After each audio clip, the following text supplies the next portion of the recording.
Hello, welcome back to another episode of the Infinity Stone podcast. As always, I am your host, Matt. Andy is with me once again, and this week we are discussing Spider-Man Homecoming, and we will be discussing the other live-action Spider-Man movies.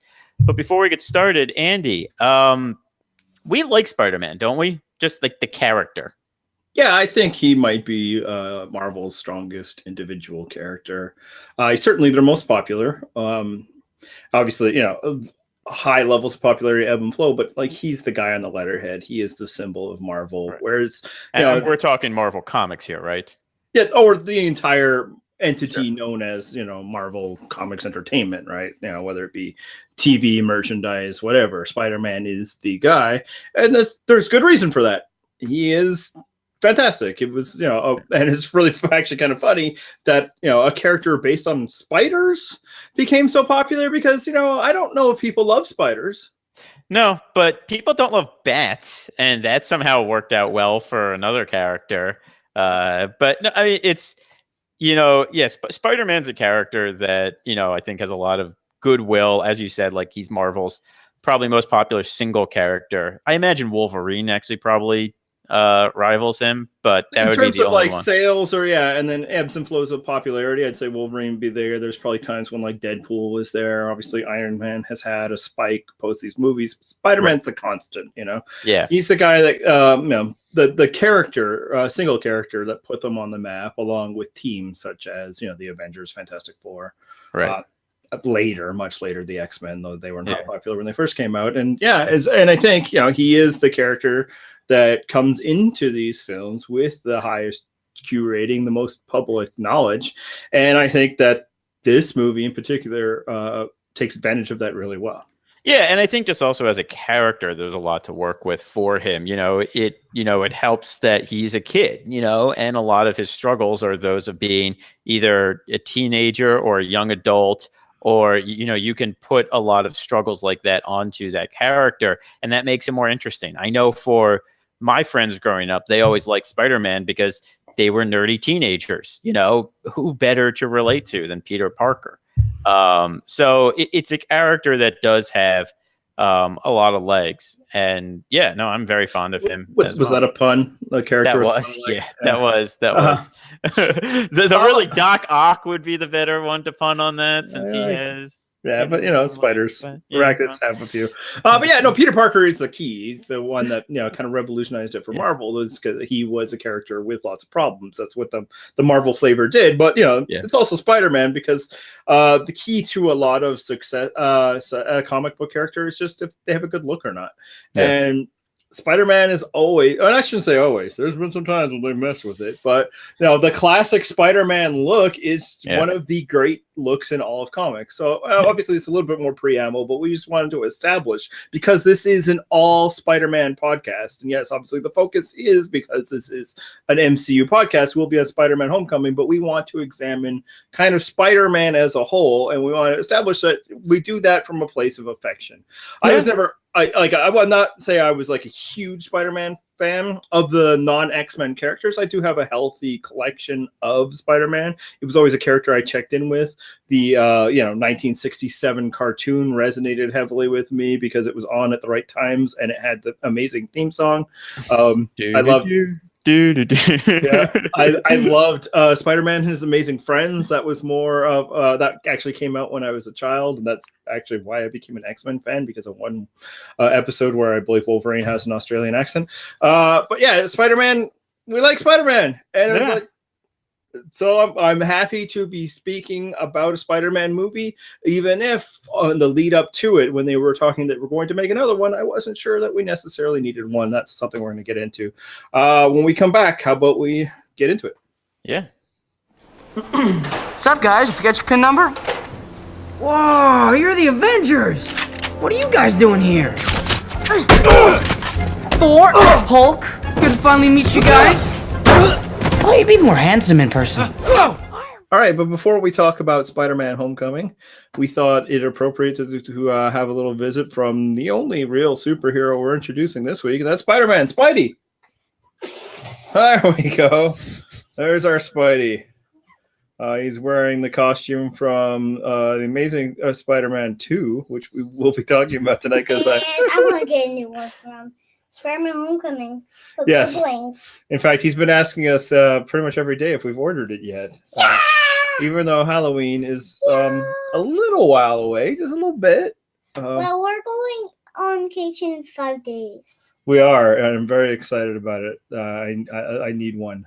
Although the thing I need a vacation from, I'm not really going to get one from. All right, Spidey. I think we should probably show off all of your different spider powers. First, you should web up Matt. There we go. Wait, I'm reaching. Do it again. Web. Just throw in. He has like about 147 different web types in there. All right. Did you want to show one of your Spider-Man jumps? All right. Here, let me get it out of the way. How about you move on out? No, well, not from the bed. How about just on the floor here? People can't see the bed. And I also like to pretend the studio isn't a bedroom. Not fooling anybody. Whoa. There we go. And now a bad guy attacks. Do pose. Oh no.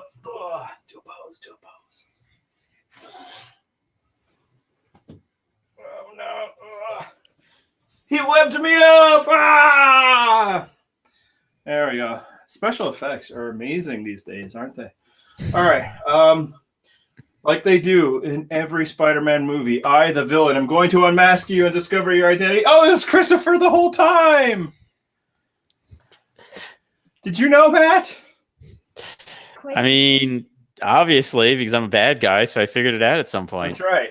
There was never a Spider-Man movie. I don't know why he wears this thing, to tell you the truth. And obviously, in every movie, he finds a reason not to do that as well. All right, Christopher. Are you a big Spider-Man fan? Yeah. Yeah. So he at first was thinking that he was going to be Iron Spider-Man for Halloween. Okay. And then you want to be Spider-Man 2099. And why was that? Since he had web wings. Yeah, the web wings underneath the arm. Very important.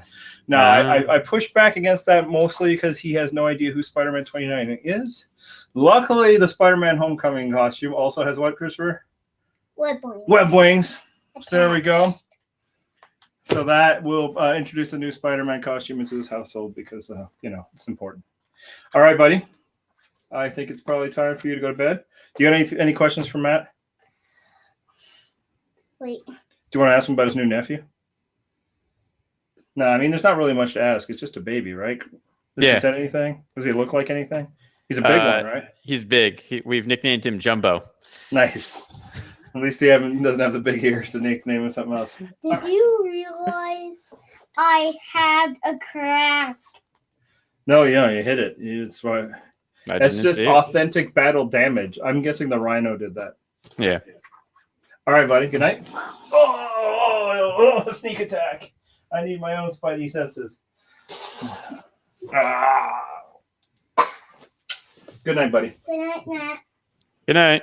Good night, Daddy. Good night, bud.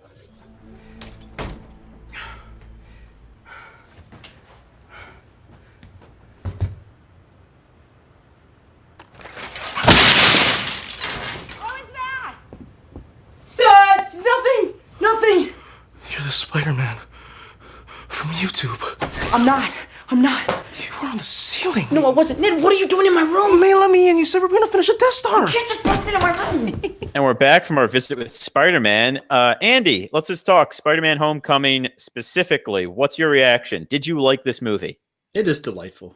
It's just a delightful. This is a great movie. This is a great movie. This movie is, I'm just going to spoil our, end of podcast ranking right here. This movie might seem shockingly high to some of you. It shouldn't. This is a great movie. Yeah, it's what you want. It delivers what you're looking for this type of genre. There's good superhero action. It's a fun character, but it's a focus on fun. And we've talked about in previous movies how the MCU films are starting to dabble more and more in genre, even though a common complaint is that they're very samey, and obviously there are same things about them. That's what unifies them as a franchise. The genre they're playing around with here is teenage comedy, and I love those. So yes, I love this movie. Yeah, so we should just let's just go right into that, because I know we were going to talk about that at some point, but they made the decision to age down Spider-Man. So he's younger than in his previous two versions. Though in his previous two versions, he starts off in high school, though graduating high school usually in the first movie, and played by much older actors. But here he's a teenager right there, and it fits because they're basically, making the genre, as you said, is a teen high school movie. There's overt references to John Hughes and and those movies all the time. There's a Ferris Bueller scene where they lampshade it by showing him run past someone watching Ferris Bueller's Day Off. What do you think about that, by the way? Because this is a little too much. Yeah, we got it. You didn't need to underline it. Yeah, well, we got it. But would your sons get it? Actually, mine, yes, because somehow I'm not sure which irresponsible adult figure in his life, this time it wasn't me, has let him watch that movie. It was either his mother or his uncle. I would hope uncle, because that's what uncles are for, right? Yeah. I will definitely be getting my nephews to watch that movie shockingly early because I was obsessed with that movie as a kid. I used to watch it every day one summer. Oh, yeah. No, that movie might be one of the top 3 movies in terms of most viewed for me. I used to quote that all the time in high school. I was that guy that always quoted Ferris Bueller's Day Off. I had it recorded off TV on a VHS that I think. Oh, I did too. Yeah, I think I had the G.I. Joe movie with it. It was Ferris and G.I. Joe. That was my summer. I knew what commercials and when the commercial breaks were going to hit. That's how many times I watched it. But we're getting a little off track here, just a little bit. But no, it's important that they set this in high school and that they make this into kind of a high school teen comedy type movie because it's one of the ways it distinguishes itself from its two predecessors. They really, they had to find a way to make this different besides just being in the MCU. And that's one of the main ways. And those scenes are great. They're so much fun. Yeah, and I'm glad you kind of tailored it to the fact that for the MCU's purposes, because you don't need to make Spider-Man a high schooler. You don't need to make him a teenager. For most of Spider-Man's existence, he was not. In fact, a lot of Spider-Man's existence was kind of the early movies. Yeah, he started in high school. That's what the character was. Yeah. But by the next year, he was not anymore. And I mean, when they restarted him again in the Ultimate Universe, though, they kept him there for a while. So I think there's kind of been a mandate for Marvel that's this character works well for as a teenager. I think you can do, Spider-Man in his 20s, Spider-Man in his 30s. It would be fine. But for the MCU, this opens the new world, right? We talked last week about how well they've been kind of adapting new worlds. When we were we're talking about dark dimensions or quantum realms or space, the outer reaches of space. This one might be even more stranger, and that is the halls of high school. Right. Yeah. And it's something that's very relatable, even if you're not going to the hoity-toity school that Peter Parker is obviously going to in this movie, you still know what being in high school is like. You can still relate to that. And that's where the character's, power comes from, is that he's always been very relatable. His struggles are real life struggles. He struggles with how to balance different priorities, just like we all do, so saying it in high school and making that aspect true to life, I think really gives the movie a lot of fun. And then it also helps because it highlights the power imbalance that comes by introducing Spider-Man to the MCU. Because when you introduce Spider-Man to an established universe with established heroes, he's the new guy on the block, right? So you can't have him. You don't necessarily want him to immediately be their equal. You can find something new by having him be the new guy, by having him be a kid who's learning on the job when there are experienced heroes out there. Yeah, and the kid part works because we just were introduced to an adult who becomes a superhero for the first time in Scott Lang, right? So even just him just being new wouldn't be enough. It's that he's young, and that gives him a thing to be, less than, which is something that Marvel often did. Is he wasn't the big time galaxy saver, except every once in a while they bring that, when he was around Avengers teams in certain situations, he always felt unsure because he, didn't feel like he was as big a deal to them, except when you stop to think that, like, Spider-Man at this, like, in this universe is what, like, the third most powerful person. Like, he's more powerful than, like, obviously guy with bow or woman with gun, but he's probably more powerful than Captain America and probably maybe even Iron Man, especially with the suit that Iron Man gives him, right? Mm-hmm. Like, like, he's sitting below, like, Hulk, Thor, Scarlet Witch, Vision. Like he's pretty powerful. This, like, and he's on, like, he's on that next tier after those four. Yeah, but he's less if he's a 15-year-old kid. Right, because the whole thing about, and I think this is where the movie also gains a lot of power, is he doesn't lose his fights because he's not strong enough. He generally does it because he's not, like, experienced or savvy, or in some cases smart enough. I mean, the villain, and I guess we can transition into this now because I want to talk about one of the other things I love about this movie, which is the Vulture. The villain, like, outsmarts him every time they fight, and he just beats him every time they fight. And that last fight, it's particularly brutal. Like, he really smacks him down hard. And and Spider-Man doesn't win. It's just, Vulture makes a mistake and doesn't listen to him. And I mean, we'll be talking about all the Spider-Man movies soon, but this one actually has something similar to those, where one of Peter Parker's great strengths as Spider-Man is his compassion. Like, he's always trying to connect with the villain and talk him out of it rather than just trying to beat him up. But the Vulture here is someone who is he's more experienced, he's savvier, and he just beats him most of the time. Yeah, and that also goes back to how it works really well that he's a kid, because maybe if he was like an adult getting smacked around and being the way he is a bit, after a while it would be kind of like, man, this dude just sucks. Yeah, exactly. But it's a kid, and it's like, the fact that he feels everything, that's what being young is about. That's the strength of teen storytelling, that a lot of people will stick their nose up at it or reflexively feel like they need to defend their enjoyment of these things. No, it's fantastic, some of those stories, when they're done well and treated well, because everything is important to you when you're that age. You feel everything, but you know nothing.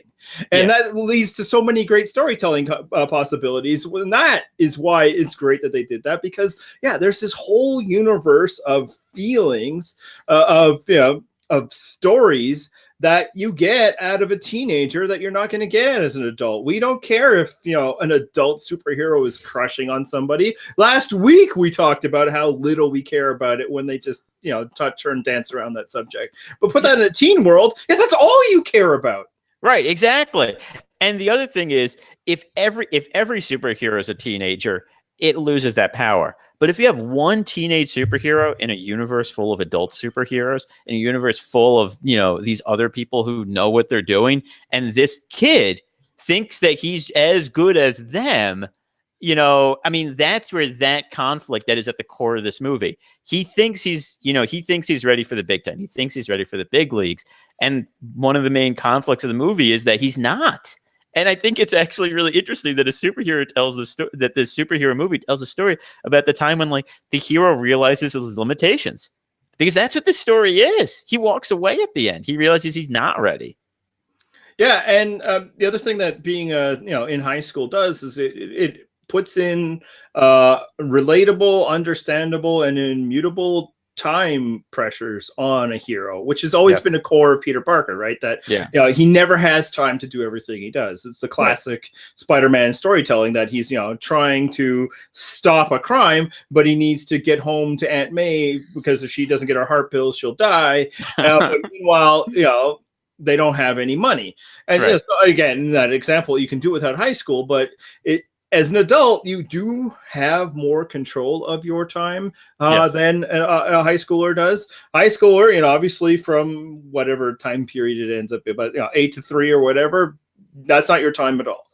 You get to, maybe free period here or there. And obviously when they become TV series or even ongoing comics, you start to wonder where are they going. And then like you're not free from that time after that. You know, the adults in your life need to know where you're at. So that's like just these added pressures that work well with the Spider-Man story in a way that, yeah, if you're a grown-up professional, you know, especially in a world of superheroes and a world of Tony Stark, one would figure his money problems would probably disappear because let's just assume the Avengers get some kind of stipend or something.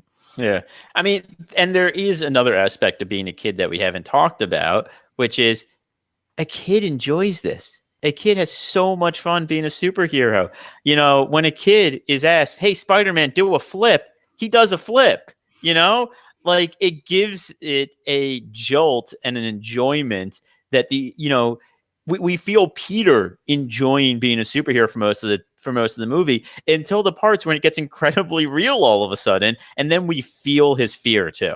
Yeah, and like one thing that's not completely unique because Marvel has done a good job of not making the superhero feel like a burden. Obviously, you know, they have told stories where it's not so fun, but it's never been like, man, this sucks in the way that previous superheroes did. And I'll even say that previous Spider-Man movies even like, you know, tried to capture some joy of Spider-Man before, you know, usually what it is that the being Peter Parker is what sucks. And then eventually, you know, the Spider-Man is the thing that he could not be.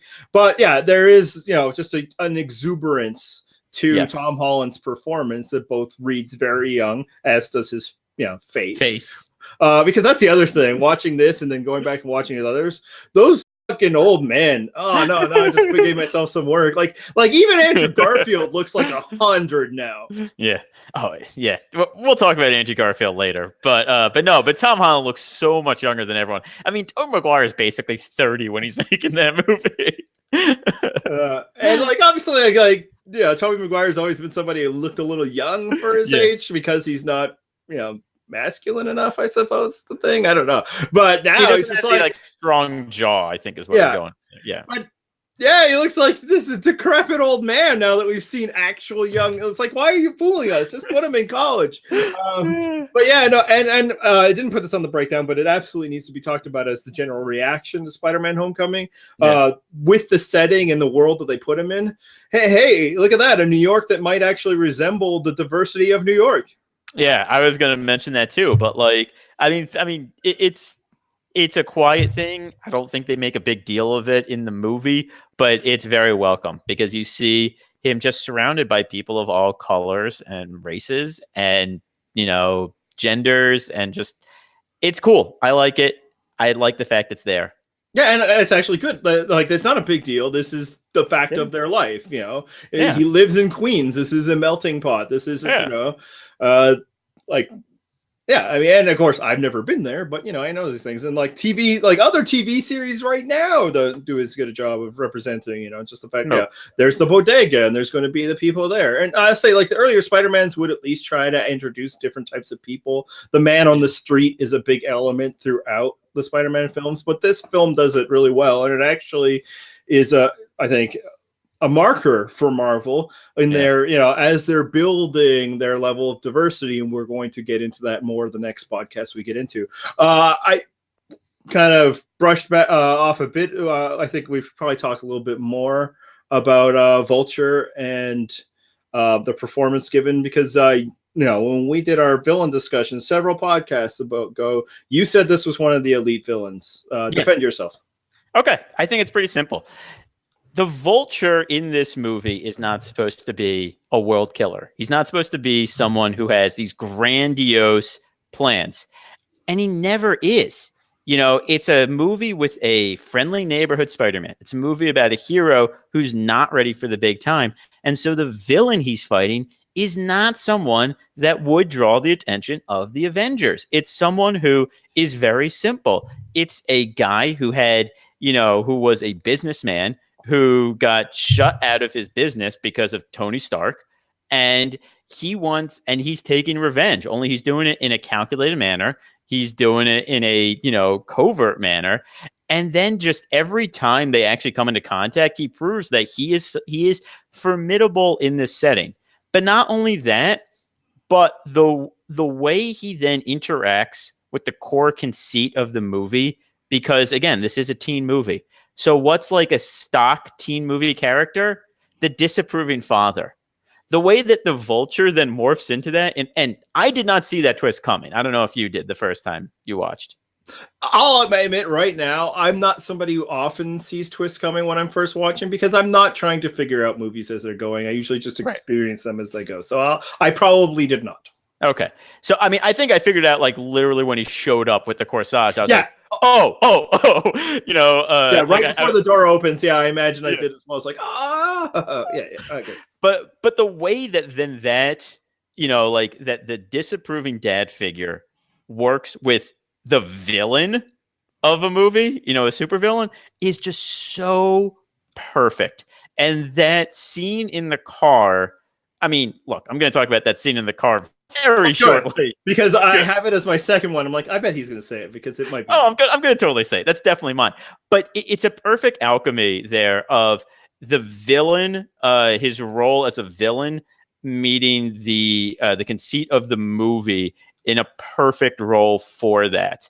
And I mean, and then just Michael Keaton gives a really good performance. You know, again, I just think it's a villain who has a legitimate grievance, who I think his grievance is more legitimate than say like, you know, one of the villains that we'll be talking about next week. You know, I mean, like this is a legitimate. Adrian Toomes was right. That's right. But that's the point. Like, it's never about like, you know, it's like, these guys are never 100% right, but do they have a grievance? Yeah, he has a grievance. Yeah. And I think that gives him some power there. Yeah, so a couple things. Spider-Man in comics has one of the best rogues galleries. And I was going to mention that in the intro. And it's especially true if you watch 6 Spider-Man movies, because you have to go a really long time till you hit one where they don't introduce a good villain. Yeah. Like, yeah, it's pretty much, if you're talking like who has the best villains, it's Spider-Man, it's Batman, it's Flash. That's kind of the list. If you're talking about, you know, and hit me up if it. Yeah, Superman's got some good ones too. But the worry in earlier movies kind of did this was that like after a while, like, well, how do you pull some of these off? Because you know, before movies used to be a bigger deal. You know, it was one company making one character; they were making a big deal. So it's like even like they used, you know, I had a friend like, I'd love to see Electro. It's like Electro isn't like big enough to hang a movie on, and apparently they agreed when they finally did it. But and it's like, oh, Vulture, that's just a crony looking guy with wings. How could you do that? And this movie shows how you can do that. For one. And I say also, I think it factors into things we've discussed about the MCU and their use of villains. But for one, yeah, you find a way to personally connect it. You find a way that it works within this world. And the idea that he's a vulture because he just picks off of the leftovers of all these little battles. That's brilliant, you know. Yeah. It's much better than like a guy in his green suit just flying around grabbing bags of money with his feet. You know, like this is like the how they solved the problem with the Vulture, and then still even giving little nods when he puts on that bomber jacket with the feathers. He kind of looks like an interpretation of the classic Vulture dress up. I mean, and then just I love the way he interacts with Peter and like just the way he interacts with his crew, because he's like in control most of the time. He gets mad, but like you always know that like he's like the alpha guy in the room, you know, like how when the first Shocker comes back to him and is like strutting around and he shoots him with the gun and then he turns to the Tinkerer and he's like, I thought that was the anti-gravity gun, you know. Didn't mean to incinerate him, but I'm gonna use it. And just I mean, Michael Keaton gives a great performance, and you know, I'm not really pushing back on your idea. It's just when I don't necessarily have him in the top 3, just largely because there's 3 others, but 3 others I felt like had more grandiose things, and maybe it's a different scale. But what I like is that I don't actually think the Vulture is in this movie that much. And it just and that helps the MCU format. Like we've discussed before, that it's not necessarily a villain problem; it's a villain choice that they've chosen, and I think very rightly, to focus on the hero. That's the people that people should love. That's the thing that's going to power you.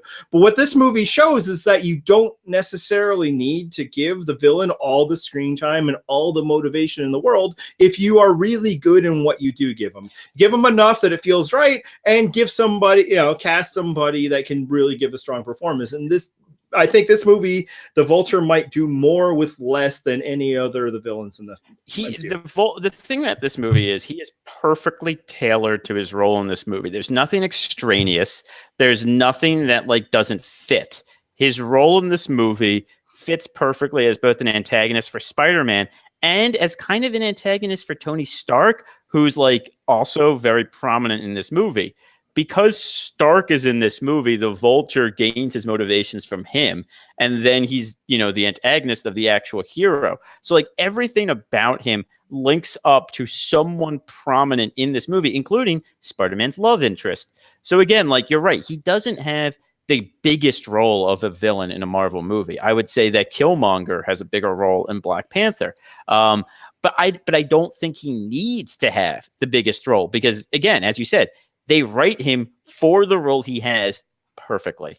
Yeah, and I think it just shows that like you can do like a villain that will serve your film well without surrendering the film to the villain, which seems like a mistake that a lot of superhero movies have made in the past, non-superhero movies have made in the past, and frankly, one that we have yet to discuss, I feel, made to a degree.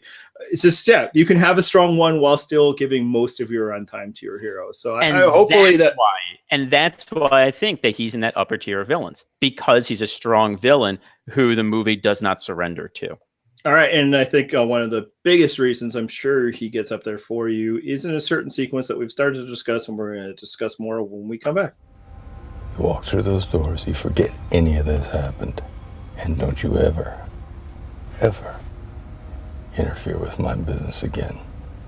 Because if you do, I'll kill you and everybody you love. I'll kill you dead. That's what I'll do to protect my family, Pete. You understand? And we're back and we're talking about our best sequences of the movie. Andy, I'm going to go first since we already kind of hinted at what my favorite sequence is. It's the scene in the car. So it really kind of starts when he first shows up at the house. But just Peter's nervousness when he comes face to face with Toomes. And he realizes that, the guy that he's been chasing, the guy that he's been after the entire movie is his homecoming date's father. And then he's stuck in the car with him. And the way that, Peter tries to shut down the conversation and Liz just keeps bringing it up and puts all the clues out there for Toomes to make the connection. And then, and then, of course, the capper is that final conversation they have when he basically does the disapproving dad threaten talk. Only it's not disapproving dad. It's supervillain threaten talk. It's so good. And what's great is that it hangs on Michael Keaton's performance, and he just and every thing we're talking about that he's an alpha, he feels heavy, he's good weight, because ultimately at that moment he's completely vulnerable. The superpowered being is the kid in the back seat. All he would need to do, and there's like a funny video out there on the internet about this, is like grab him with his super strength when he had his gun there, or like web him. It's like, okay, I beat you, Vulture. I win. But it's believable in that moment because, a 15-year-old boy, no matter the fact that he can lift a car with his bare hands, would be terrified of that man being the underline. Especially that man in that setting, in that place. It's a very, I think why that scene works is, as you say, it's a very specific, a very, like place and time where that man in the front seat, doesn't matter who it is the most intimidating person in the world to you. Yeah. And then, of course, you add in the other complications, which, again, is classic Spider-Man Peter Parker. Right. That once again, this being Spider-Man thing, this responsibility I carry is getting in the way. He can't just, beat down the Vulture in the car there because he doesn't want Liz to find out both about him or her dad. He's trying to protect her. Then he can't go on the date, and it's crushing for him, and he has to do the letdown because he has to do this. And it's wonderful that they go back, that it's like Peter didn't make that decision when he walked in the door. He had already made it in the car when he leaves behind his phone. No, it's just a fantastic, hero versus villain moment, and not a costume in sight. It just shows the power of these characters. I mean, and some of the best, if you think about like some of the great comic book movies, some of the best moments are when the hero and the villain get into the same scene together, and they, for one reason or another, they're not fighting. They're talking, and they have like a reason to talk. Like it's not like forced. Think about like the Dark Knight interrogation scene. That might be my favorite scene from that movie. That they could spin this entire world where a guy dressed like a bat and a guy in a clown suit are just quietly talking to each other, and it's intense. Right. But that's what this scene is in this movie. It's a chance for these two characters to kind of size each other up. And if you kind of like look at the way that Toombs talks to him, like he has kind of that like New York mafioso, like thing to him. He has that like mannerism to him. I like the way he's like that he starts off by saying like, does she know? No, she doesn't. That's good. I like that about you. You keep things close. I owe you. You saved her life and I can never repay that. So I'm going to give you a chance here. And like, it's again, he projects pure power and control in that scene. And he just never lets Spider-Man, Peter get a word in edgewise basically there. Yeah. And it pays off from the earlier parts of the scene. This is a guy who's had to exert that level of control in a gang of thugs. And even before that, when you work in the construction world, you often need to have some level of power, in part because of the thing you discussed about the mafioso type thing. But it's an extra masculine world, and anybody who's kind of worked there has known that sometimes you might need to threaten violence to get paid properly. And he brings all of that into that character, into that moment. And then the other thing he brings in, as you suggested, is I guess the intimidating dad is actually evil, just like they always. That's the subtext of every other teenage movie. It's true here. But I think one of the things is I think the movie has a tiny bit of sympathy for him. Not for everything he does, but they're kind of like, like the Department of Damage Control, that is bull. Like, why does Tony get to, do that? And one of his goons is like, that's a hell of a racket. You knock it down and then you get paid to clean it up, Yeah. So, I mean, like there is that sympathy for him. And then really in that moment, one of the main things you're feeling is sympathy for Liz because she's the one that's suffering by their conflict. Yeah. One way or the other. Evil might be a bit of an extension, but I often like to think about good and evil for these movies just for basic conversations. But I mean, he also is a guy who incinerated somebody and sells high-powered weapons out there. So I do think he probably crossed that event moral horizon a while ago. I'm not saying he didn't. I'm just saying that he's not as far over the line so that you cannot understand him. Yeah, no, you can certainly understand it, and I think the movie does give some sympathy. They save him, and then he gets that grace note in prison that he doesn't turn snitch on this. And I think even in that moment, even in this scene, I am grateful you saved my daughter's life. Yes. So if you let it lie, I'm gonna let it lie, and we're just gonna move on with our lives. But of course, Peter can't let it lie because and. Actually, we haven't talked about that, and part of it I was thinking later, but now is as good time as any. He can't let it lie because the core ethos of Spider-Man is, of course, with great power comes great responsibility. Thank God this film did not kill Uncle Ben again. Yeah, I mean, and one thing that's actually really interesting about not only did not kill Uncle Ben again, we have no idea how Uncle Ben died. We don't know if it's the same traditional story. We don't know if it's maybe 9/11. We don't know if maybe it has something to do with the Battle of New York, as many people surmise. I will say his introduction in Civil War hinted around this, that when you have the power to do the things I can do and then the bad things happen, it's on you, is a very a nice teenage way of kind of saying this thing without saying it. Exactly. But yes, thank God they didn't go with the origin. We don't need to see Uncle Ben murdered again. And that's the benefit of this, even though this is, and this actually isn't even his introduction into this universe. But you don't need to do it. Everybody knows it. There's not a creature out there that's important that doesn't know it. And if there is somebody who doesn't know it at all, they'll get it. In fact, when they introduced Spider-Man, they didn't introduce his reason for being Spider-Man for like years. Like most people don't know this, but a lot of times, especially in the older comics, they don't come up with the origin first. It's more actually interesting. Like, this is a character that swings around stopping bad guys. We'll figure out the rest later. And I don't ever need to see it. You don't need the flashback. We don't need to see Uncle Ben die. Everybody knows Uncle Ben died, just like everybody in the world knows that Martha and husband, because it doesn't. Thomas and Martha Wayne get shot. We don't need to bring that up in every movie. I didn't know which Martha you were talking about, so I was confused. I could not jump in there. But before we start talking about that stuff, what's your favorite scene in the movie? So this obviously gets to a bit of my, comic book history, but I think even removed from the fact that it is a wonderful call out to one of the greatest Spider-Man moments in history, I think it also just is symbolic of everything that I've talked about loving about these movies, which is I love heroism. I love when the hero overcomes something. And that's when Peter is trapped under the rubble on the machine, and he lifts it off of him.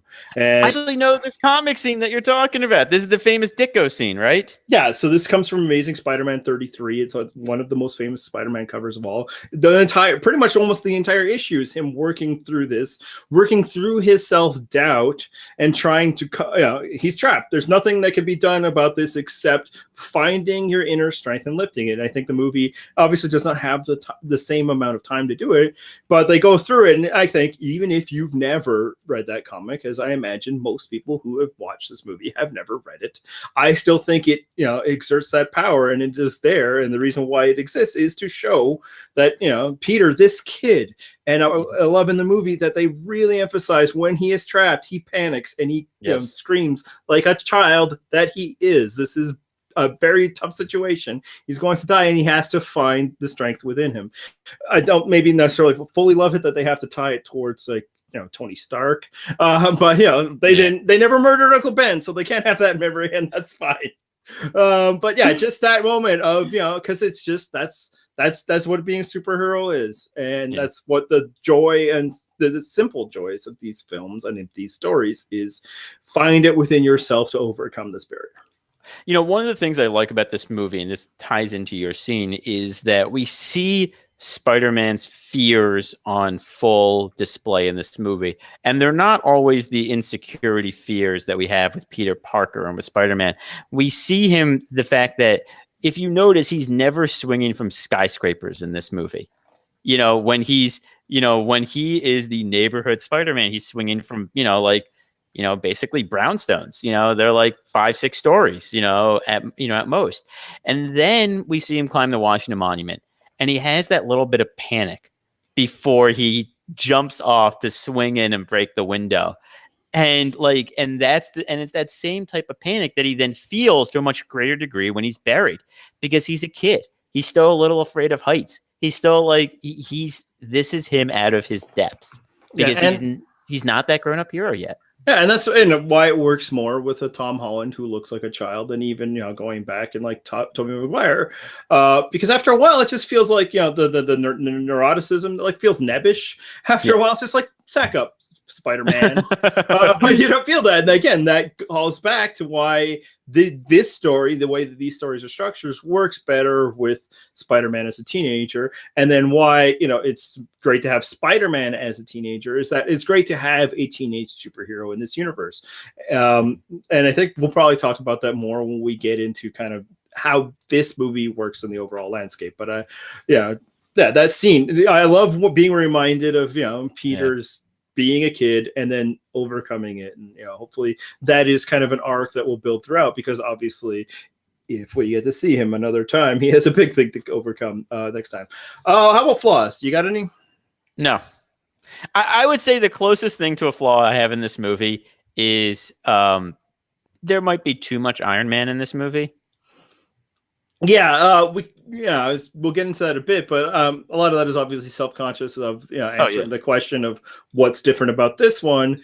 This is the one that's in the Marvel universe, and I do think there's actually some strengths there, but this will tie into the flaw I have, is that it's another one of those stories where almost all the complications in the plot just revolve around the fact that people just don't talk about things. A lot of the complications that Peter ends up dealing with is because Tony Stark and Happy Hogan are kind of dicks to him, and they just don't tell him what's going on. Yeah, no, and that's definitely true. So you're referencing the big boat scene, which is probably the biggest set piece I'd say in this movie. I'd actually say this movie doesn't have the most amazing set pieces, though. Again, agreed. It's not trying to have these big, bold ones. It's a smaller scale movie in many ways, but the boat one's the big one, and that's all caused because he doesn't know that they are actually listening to him here. And why they wouldn't tell him yes, we are hearing you, we are acting on this, I have no idea, other than the fact that they're just being, as you said, dicks. And the reason this happens in so many stories is just that because if they do, then we don't get that, right? The only way that this works is if they keep him in the dark. And it's just like, that's annoying when it happens. So many different things. Like if just two characters talk to each other, everything is going to be okay. And that, they're just like kind of keep brushing them up. Like, and the movie itself seems to take the perspective of like, this is a learnable moment for Peter. They have Tony Stark speaking to him. It's like, who do you think called them? I told you to stay off of this. It's like, you can't just do that. And you can't just do that, I think, with any kind of person that deserves that, but especially with a teenage boy. You need to validate them. And they never do. They just treat Peter as some kind of annoyance. And the movie has some fun with that. It's like, oh, he sent like 40 texts. Yeah. Validate him because he is, for one, a teenage boy who's looking up to you, and it's nice to, give some people some attention. Two, he's one of the most powerful people on Earth, so maybe you should kind of check that for a bit, with whom you've given a super weapon to. So maybe just shoot him a message like, we hear you, this thing is important, and we are taking care of it.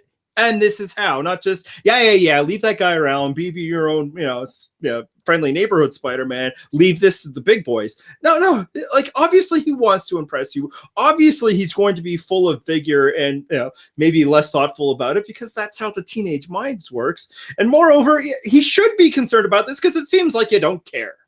But the thing is, but I don't even think this is that big a flaw because from Tony's perspective, what has happened every time Spider-Man's gone up against this guy? He's gotten dunked in the, East River and Tony had to save him. He's gotten locked in like the super secure vault. Though actually they probably don't know about that, do they? Yeah. Pretty much it's just that one dunking that, he saved him for. Yeah. Well, I mean, except for the fact that he also kind of blew up the Washington Monument. They might have been able to piece that one together. And that one is actually like good job on that thing. Like they don't actually mention this thing, and it's just like, no, I understand why like they want to keep Peter away from this stuff for the same reason they shouldn't have marched a 15-year-old kid off to Germany to fight Captain America in them. Right. Now, it should be clear. They didn't really think that Captain America and his friends were going to kill him. That wasn't as dangerous. They weren't taking Peter to go fight those Russian, super soldiers. Maybe Bucky, I guess, would be a bit of a worry. But the war is just like, you need to talk to him. You need to tell him. And then you need to listen to him. He's trying to tell you that your plane is going to be stolen, and maybe you should put a guard on there. And the whole time they just treat him like this an annoyance, and that'd be fine. And it's very in tune to like the teen movie idea that grown-ups just don't understand. Except that it feels like the movie keeps taking the perspective that this is a thing that Peter needs to learn. These are his youthful foibles need to come over. When really it's a story that Tony Stark needs to grow up and learn how to deal with young people. Yeah, I was going to say, this is a flaw of Tony Stark and Happy Hogan, but it's a flaw that's a very believable flaw for them. I would say that if there's a flaw with the movie with this, it's, as you said, it's the fact that it might take their perspective. But I also think the movie also takes the perspective of, no, we're on the side of him, keep trying to stop this guy, even when he's been told not to. Because when he runs out of the homecoming dance, that's like the most heroic choice he could make. Yeah.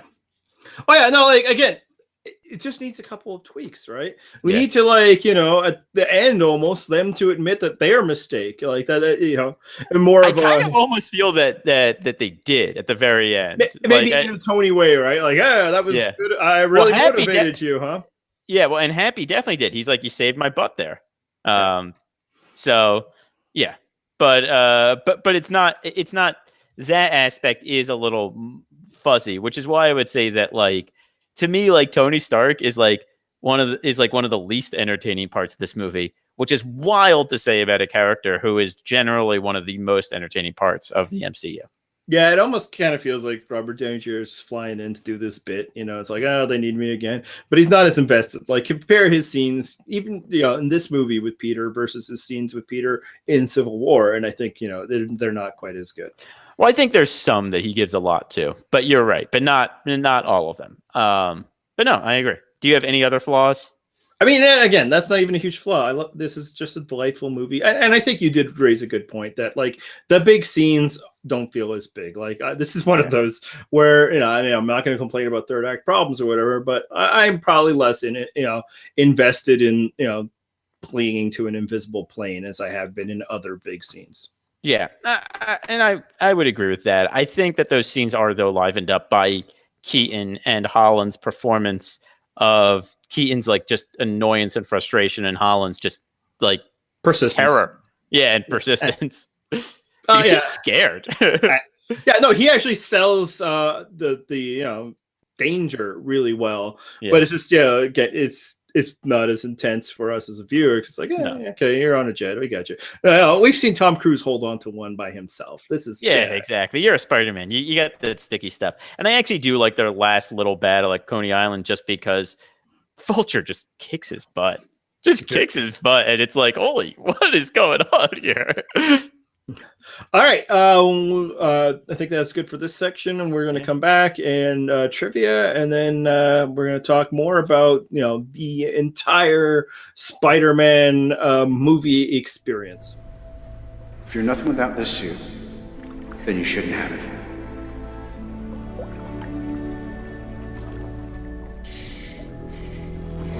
Come on, Peter. Come on, Spider-Man. Come on, Spider-Man. Come on, Spider-Man! Oh, come on, Spider-Man!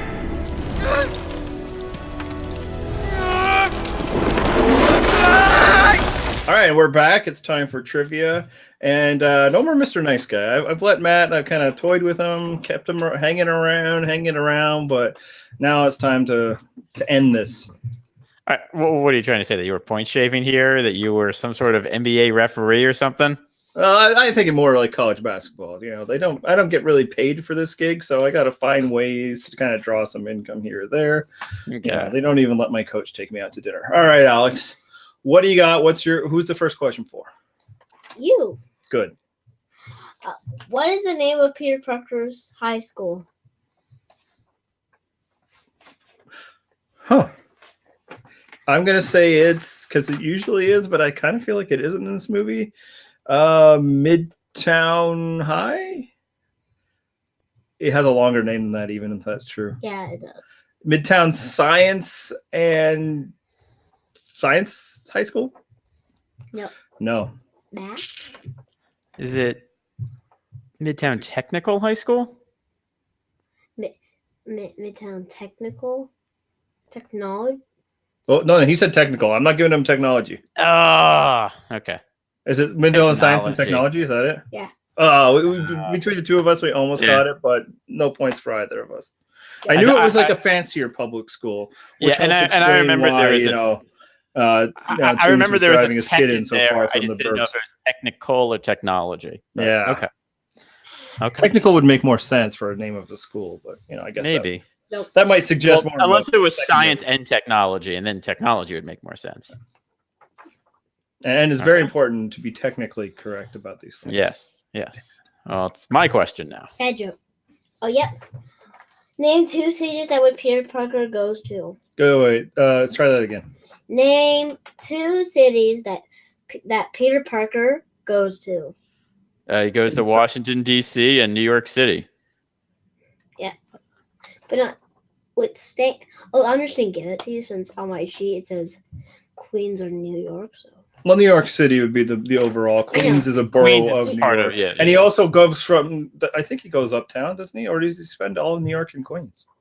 I don't know if well, no, because if he goes to Avengers Tower, that's in Manhattan. Right. And where's Coney Island? Is Coney Island?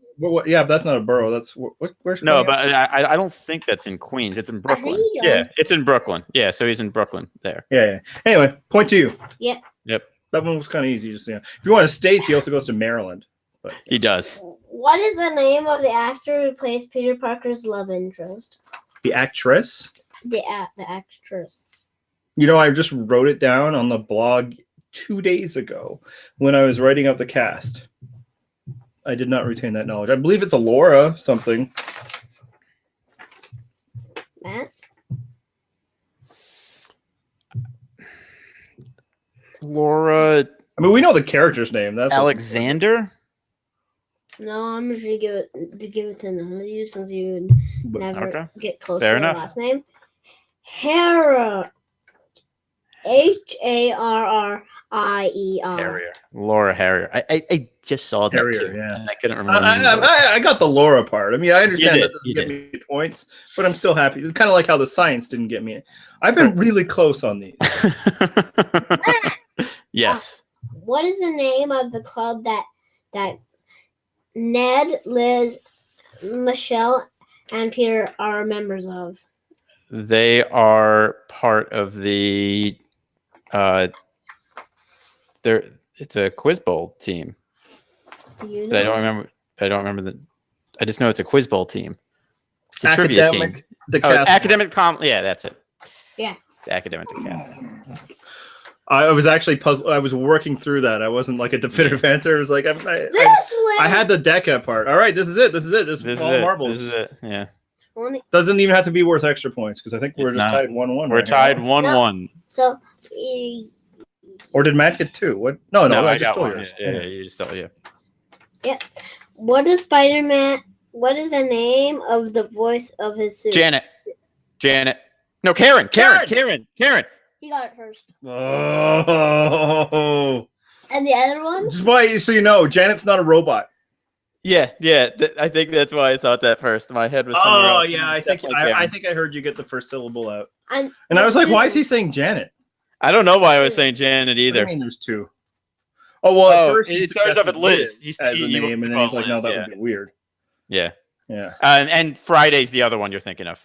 Well, Friday is Iron Man suit, and for bonus points, Karen is voiced by. You mean Karen? Yeah, Jennifer Connelly. Correct. He still wins. I was 6-4. This is 6-4 on the comeback trail. Coming back. Suit lady or Karen? Oh, suit lady. Yes, I guess. Suit lady. Yeah, that's true. Well, I mean, he got Karen out before I did, by like milliseconds. Right. He got cut as I was saying it, and that's. I'm not very. I'm fine with this. This is fine. I'm not angry. I'm laughing. Really, is what the thing is. That's exactly what's happening. All right, Alex. So we watched 3 Spider-Man movies. We watched 4 Spider-Man movies this week. Unlike Matt, who watched 6. We skipped 2 of them because I kind of knew what my opinion was already of them. What do you think the best Spider-Man movie is? The first. The very first Spider-Man? Yeah, I loved it. There you go. Okay. So you like that one even better than Spider-Man 2? Yeah. It's the one with the Green Goblin. Well, there you go. Cool. Awesome. All right. And you're a fan of Spider-Man, right? Like we've read some Spider-Man comics. Yeah. Most of these back there are mine. Like well, 2? I mean, actually, like 2. 4 of them. Wow, 3. There you go, 3. And then I guess I gave you one of those other ones that I originally purchased. Yeah. Yes. What's your favorite version of Spider-Man? Miles Morales. There you go. I'm trying to be it for Halloween. Yeah, but unlike his brother in the pursuit of the costume there, we can't just order a Miles costume. They're actually starting to flood the market, but they'll all look like the upcoming movie, which is not the right costume for him. No. Oh, okay. Very strong opinions. Can I? The one I'm most fond about in the back is my Peter Porker. There you go, Peter Porker. Yeah. Yes. Very excited when we found those in a garage sale. So. They're only $20 for 15 of them, and there's 17 of them. And are you looking forward to the next Spider-Man animated movie? Yeah. Yeah, we'll have to decide whether we're going to cover that because it is not MCU, but we might have Into the Spider-Verse. Is that what that's called? Yes, Spider-Man Into the Spider-Verse. And I have if you look, I have Doc Ock, Miles Morales, Spider-Gwen, Spider-People. So Spider-Man Civil War, Spider-Man from the movie, Spider-Man Avengers Infinity War. Yeah. Big Spider-Man household here. And I think that'll be especially true at Halloween. All right. Well, next week I want you to make my questions easier and Matt's harder. Deal? I opposite. No deal. All right. Well, this is good. His mother and I have raised him to have strong moral fiber. Yeah, maybe a little work. We need to work on the loyalty. I want that to win. But that's right. Strong moral fiber, and that's what's important because he has a lot of responsibility as the trivia master. And what have I always told you comes with great responsibility? Nothing. Oh wait, it's great power. Yeah, I was gonna say nothing comes with great responsibility. My power doesn't work both ways. Saying that Matt won, even though he didn't. All right. I totally won this time. We're going to come back and we're going to talk Millisecond. more about things. Yes. More about things. Hi, I'm Captain America. Whether you're in the classroom or on the know him too? Yeah, we met. The difference between success I stole the or shield. failure. Today, my good friend, your gym teacher, will be conducting the Captain America Fitness Challenge. Thank you, Captain. I'm pretty sure this guy's a war criminal now, but whatever. I have to show these videos. It's required by the state. Let's do it. And we're back, and I'm coming off yet another trivia victory. I can't be stopped. I can't be stopped, Andy. What are you gonna do? I can't. What be it stopped. is like we've both been sucking more lately, and you've been sucking just a little less. Yeah, well, you know, I drew you down to my level rather than rose to your level. Yeah, or maybe I dominate when it's easy, and then maybe that's what it is. But what we're talking about right now is because this is Spider-Man, because he is a character that has had movies before. We're going to talk about, well, all of the Spider-Man live action movies. And I specify live action because I know he's been in animated form a bunch, but we're not going to discuss those yet. So, Andy, this was the 6th Spider-Man movie in basically 15 years. The first one came out in 2002. This one came out in 2017. Did we really need another Spider-Man movie? I'll say when they created Amazing Spider-Man movies, I was like, no, we don't. You know, we have the first 3, 2 of them are, you know, great. Why do they make those? And, you know, when those were what they were, I'm like, maybe we should just let this character lie, especially if, you know, like the people making these movies don't seem to get it anymore. But when I was saying the MCU, I was like, well, it'd be nice for him to be in this universe, and then if Marvel's making them, I bet at least it will be good. Whether or not it was necessary, I didn't know until I watched it afterwards. Hell yeah, it's necessary. In fact, it makes me wonder if the other ones need to exist anymore. I mean, I wouldn't go so far as to say we need to erase the original Raimi movies, but yeah, no, I was not excited for this movie when it was announced. Not at all. I actually skipped over the Amazing ones originally because I didn't think he needed to be rebooted that quick. And at the time, I really didn't like Spider-Man 3. So I wasn't in a hurry to revisit the character. But no, like once I saw this character in Civil War, I was like, you know what? I'm ready for a new Spider-Man movie. I want to see this now.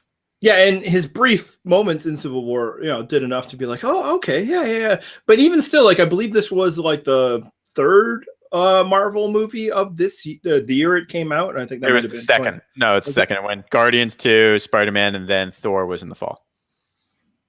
Okay, but. Oh, and Doctor Strange was 2016 then? Yeah. Okay. Correct. But I think it was not far off of maybe of Guardians or whatever. Like, it was the one I wasn't as excited about. It was like very much a let's wait and see, you know, and at least it was, okay, I will see. Because if they had made another Amazing, there was no way I was going anywhere near that. In fact, it took me a while for it to be out on home. Like, I didn't go. It did not go see Amazing Spider-Man 2 in theaters. But yeah, and once it came out, it's like, yeah, okay, yeah. Now there's this definitely justifies its existence for all the reasons that we previously discussed. The way that they found a new approach to the character, the way that they did, you know, Teenage Spider-Man that was believably teenage, the way that they, you know, created a diverse world in which he, you know, existed in. The way that it's just, you know, the fact that it's good, the fact that it's great justifies its own existence. But I think they actually made very good use of the fact, like, what is different? What is there left for their Spider-Man to be is Spider-Man existing in a world of other superheroes. And, you know, we touched upon this, and I'm going to let you talk about how there might be a little bit too much Tony Stark Iron Man. I don't think you're wrong necessarily, but I do think that is actually a strength of the film that, you know, Spider-Man and his high school world is a world in which superheroes exist. It's a thing that they talk about. No, and I agree. That's a strength of the movie. You know, one of the thoughts I had coming out of this movie was, wouldn't it be cool if in every Spider-Man movie he has a different mentor figure? Like a different, like, what if like Captain America was his mentor figure in the second Spider-Man movie in this universe instead of Tony Stark? What if, you know, like he learns these different lessons from these different heroes, like he has a chance to do that. That would be a really interesting and different take on Spider-Man, that's one of the thoughts I had after this movie, because one of the things they did do well was, even though there might be too much Tony, the way that those two characters interact is interesting, and it's a completely new dynamic and one we've never seen before. Because Spider-Man, going back a bit to comics, when Spider-Man was like created, he was the teenage superhero, right? But there had been other teenage superheroes in comics. It's just that they were always the sidekick. But Spider-Man wasn't the sidekick. He was like the main guy. So these movies kind of take place in a universe where like Spider-Man's kind of a sidekick in a way. He has a chance to be mentored, and that gives a different dynamic to him. Something we haven't seen before. Yeah. And the other thing that Spider-Man has that none of the other MCU characters have, and at least in any significant ways, is a secret identity. Yeah. And by having a secret identity, and this movie works with that really well, even though it does the thing that all movies do, and that secret identity ain't so secret by the end of it, to everybody anyway, is that he exists in two worlds. The world of Peter Parker is a thing, a real thing that they need to spend time in. It's just not the thing is when he's not wearing his costume. And in the world of Peter Parker, the Avengers are a prominent thing in the day-to-day lives, as celebrities are in ours and in teenage culture. And that's what this movie can do that none of the other ones really do, is show what it's like to exist in the Marvel universe. And it ties right in, as we discussed, with the villain. The villain is just somebody who is affected by it. And then like the Netflix TV shows purported that they'd be like that. The kickoff for the Kingpin and Daredevil is Hell's Kitchen, except that it's also a world where everybody's just be like, oh, the green guy, the guy with the helmet, because they don't want to get into it too much. But that's what these series can do, and what Spider-Man can do is like it gives us a taste of what it would be like to like live in this world. You would be interested in the stories of these people. You would be psyched about becoming a superhero yourself. You'd be psyched if your friend was a superhero. Yeah, no, it's definitely true. It's definitely true. I mean, honestly, I just love the joke of Captain America recording the videos. It's a great joke. It's a great way to shoehorn him in. Yeah, and like some of them, obviously little Easter eggs or fan service. But I think like legitimately, how does this movie justify its existence? Is that it is Spider-Man in a world of heroes, as opposed to every other Spider-Man film was just Spider-Man. And maybe they make like an Easter egg offhand reference to there's somebody named Doctor Strange or something like that. Right. But they couldn't do a whole universe, because Sony only had limited rights, because they legitimately turned down a chance to buy them all, everything for like $15 million. And B, even when they try to build out a Spider-Man universe, they suck so thoroughly at it that it actually can't exist even in that sense. Well, but before we get into how Sony sucks so thoroughly, Andy, is this the best Spider-Man movie ever? So before I did a rewatch, and to clarify, I this week rewatched Homecoming as we're supposed to, and then I rewatched Spider-Man 1, Spider-Man 2, and Amazing Spider-Man. Week. I watched them all, Andy. Come on. I have a family. I don't think I need my opinion on Spider-Man 3 or Amazing Spider-Man 2 to change. And I will say I've actually watched Spider-Man 3 like 3 or 4 or 5 times. So it's not like I'm just working off of an old memory. Sure. At one point, my son did want to see the third one. So, it's probably only been a couple of years since I've seen that one. But I was like, but Spider-Man 2, man. Spider-Man 2 is like a hallmark. It was tough. Yeah. It's so much better. Like right now, like there's no way if I'm like I feel like watching a Spider-Man movie that I'm not going to pick Homecoming. I agree, and I love Spider-Man 2. And rewatching it, I still love Spider-Man 2. I think Spider-Man 2 hits like some highs that very few movies get to hit. I think Spider-Man 2 is possibly the only successful story of the superhero wanting to give up being the superhero that actually told it in a way that I was like, yeah, no, I understand that. Yes, they told this well. Like, I will say one little thing there is like, well, it kind of gave up him more than he gave up it, but continue. Yeah, but that is true. But Spider-Man 2, I think, has this like really great emotional moments. It has like, these, it's Spider-Man at his purest, yearning for a better life. It has a really sympathetic villain who's given a great performance, and it has these like iconic moments. And I think Homecoming's a better movie. Yeah, and it, to kind of do the comparison, because first off, we can just throw the Amazing Spider-Man out. We're going to talk about them, but this is not competing with that. That nearly killed all interest in the idea of a cinematic Spider-Man. So really, we're talking about the Raimi films versus this, and let's be real, we're talking about the first two. And if you're battling for which is better, it's two versus most people usually agree with the second one. Yeah, but when it's questions like the idea was, why do we need another Spider-Man film? Perfectly good ones exist, these Sam Raimi ones. And the other thing, not just because it's great, not just because it's MCU, watching those Raimi films now, it just struck me of how old they feel. And I want to say, not just because they were made in 2002, 2001, whatever. I mean, they started being made pre 9/11, and then they had to do a lot of digital editing. The movies themselves lean heavily on the Silver Age Spider-Man. That's what Raimi's influence is, and it's obvious, and not even in a negative way. It is a love letter to those films, that it is very much in those tones, both in the stories, the characters that interest him, but also just kind of the overwroughtness. A lot of the emoting and all that is very Stan Lee, Steve Ditko Spider-Man, and the old Steve Ditko Spider-Man and Stan Lee Spider-Mans do have a lot of pleasures to be enjoyed. I went and got like one of those mastered editions to read some of it, which I didn't put on display. I think I have them somewhere.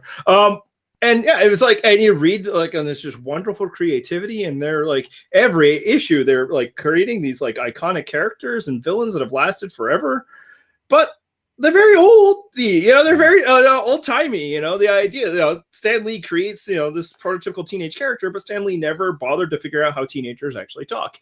And that's what the Raimi films feel like. So that's why they end up even feeling older than 15 years old, because they were trying to evoke an old feeling. It's why the movies seem to like have no real understanding how money works this millennium. It's just because that's what he's going for. These are a love letter to an older times, and that's great.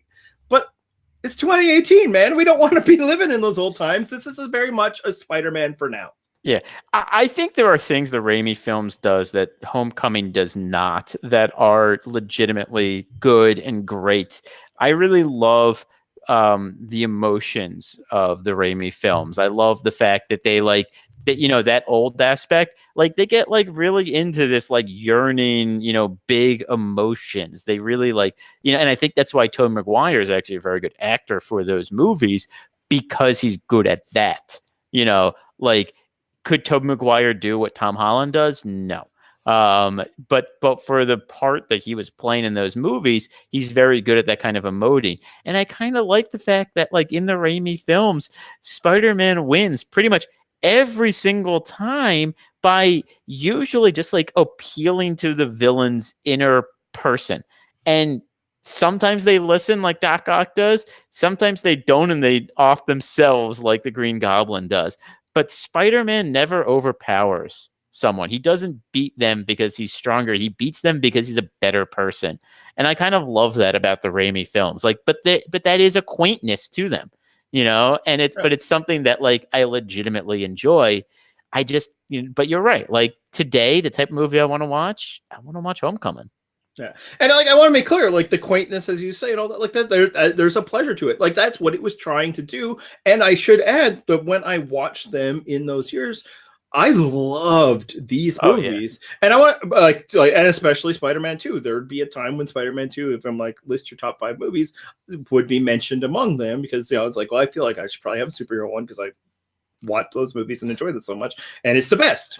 Yes. But I will say, like, now watching them now, I'm struck by how they're kind of a little dull in large stretches. Even those first two, they get really slow. And again, this kind of goes back to the older style of comic book stories, where the plot used to move really fast. Those because every story was one issue. They didn't have any of these everything's 6 issues, because it's selling a trade type storytelling.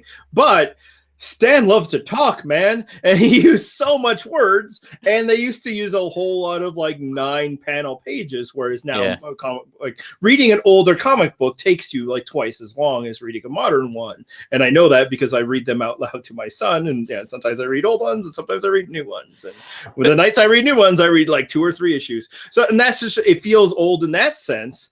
And I'll say, like, it's not just because now I'm so like accustomed to the MCU style or what happened at Homecoming. Watching it this time reminded me why I don't own those films on Blu-ray, because I feel like the last time I watched them, like, I'm good, because I have them on DVD. Obviously, that's when it was, but I never bothered to update it because they started to feel slow even before I knew what superhero movies could be. Spider-Man 2, especially, as great as it is, feels long. Especially because in the middle part. And the thing is, I think it does like necessary work there. I think it does a lot of work in those slow scenes that make the emotions land better. But it does feel long, and it does feel like a longer movie.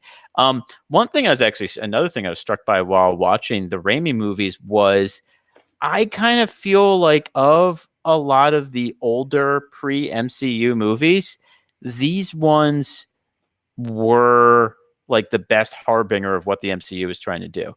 If the MCU was looking back to movies and trying to capture like certain notes, I feel like they were looking most to these movies. Because there's like a lot of color, there's a lot of joy to Spider-Man. Like just the scenes when he's, swinging from skyscraper to skyscraper is so joyful in the Raimi movies. And when we talk about the Amazing movies, we'll talk about how like joyless that is, how emotionless that is. But in the Raimi movies, that's like Spider-Man. Like that's the iconic Spider-Man shots. It's him, swinging from building to building, and he loves it. And I do too. And that's what I most responded to the first time. Is like you're in the theater, you're watching it, and just like, yeah, they get it. They're respecting Spider-Man, because there used to be talk for many years about different versions of different Spider-Man ones, and it's always different. Like how much they'd have to change the characters. Raimi does feel like he kept like what you're watching feels like Spider-Man, and it's a joy and love for the character that most of the pre-Marvel and frankly post-Marvel superhero movies just don't have. They're made by studios who don't actually care about these characters at all. They just view them as, potentially lucrative properties, and it shows. And that includes movies made by a company that owns the comic book company in Warner Brothers. And it's especially true of the Amazing series. The Raimi movies definitely love and seem to get Spider-Man. It's just an older Spider-Man, and they do it really well. In the same way that, like, Tim Burton Batman movies, which I'll just say I hate, but they are, attuned to, the fact that like Batman was both a gothic and a campy character. That's the two things that Tim Burton were meshing. And if we ever talk about those movies in full, one of the reasons I hate them is I hate Tim Burton movies. But that's often. That's another subject, but that's the Raimi movies, and they capture that in a way that like no superhero movie had ever done before that. The X-Men movies did not capture that joy and legitimate affection for what the characters were. They were doing something else. I also really enjoyed the first two X-Men movies, so I don't want to feel like I'm doing that, but it's just as a fan, and I've been a fan of these characters and the storytelling my whole life, it's just so gratifying that like somebody finally says, you know what? We don't have to be embarrassed by this. Your stories are good, and let me tell them to you. And that's what the first two Raimi movies do, and that's the essential tension that ruins the third one, is that Raimi's love is Silver Age Spider-Man, and Marvel's was very much like, hey, and Sony, it's time to move on a bit. And how about this other character that was like, huge? And he's like, man, I never read a Venom comic in my life, dude. Since we're now starting to stray into that, let's have some fun and let's read the Spider-Man movies and talk a little bit about them one at a time. So I assume we have the same number 6, which I believe we probably Spider-Man have 2. The same list all the way through. And Amazing Spider-Man 2. I actually think we're going to differ on 4 and 5. But The Amazing Spider-Man 2 is clearly the worst. And as I watched this movie over the course of 2 days and 3 sittings, that was not because it was so bad. That was because I have a dog and I had to bend my schedule around the dog. I was struck by how this movie was a mix of Joel Schumacher, Batman and Robin goofiness, and Zack Snyder, like Murderverse. Because what the heck was that movie doing? You cannot efficiently murder an entire franchise as effectively as Amazing Spider-Man 2 did. And that's coming off of something that wasn't like very solid footing to begin with.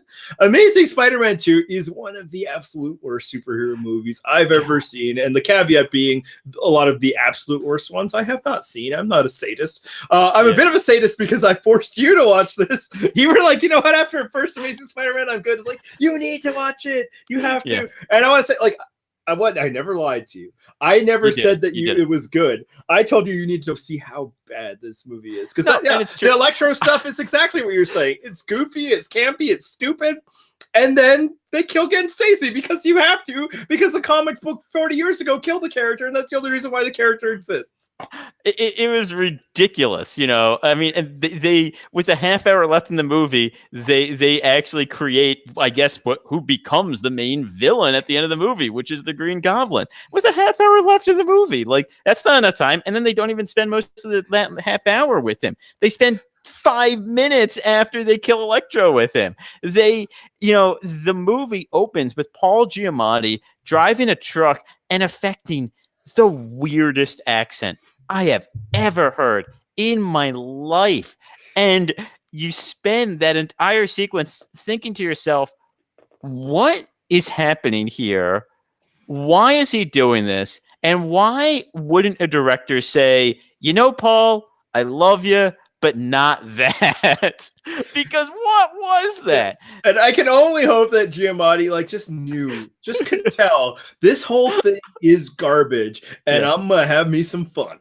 Yeah, because my agent signed me to this contract, and it's not a one-picture deal, because everything about this movie is we're going to create the Sony Spider-Man universe, and our next film is going to be the Sinister Six. Have we laid any groundwork for that? Not really. I guess there was a post-credit scene with the lizard, but we're going to do it now. We're going to do it all now, and then we're going to have a 6-villain movie, even though there's no villain movies. That's not a real thing. That's because they don't have a real universe, but for business reasons, they have to keep up making movies. Sorry.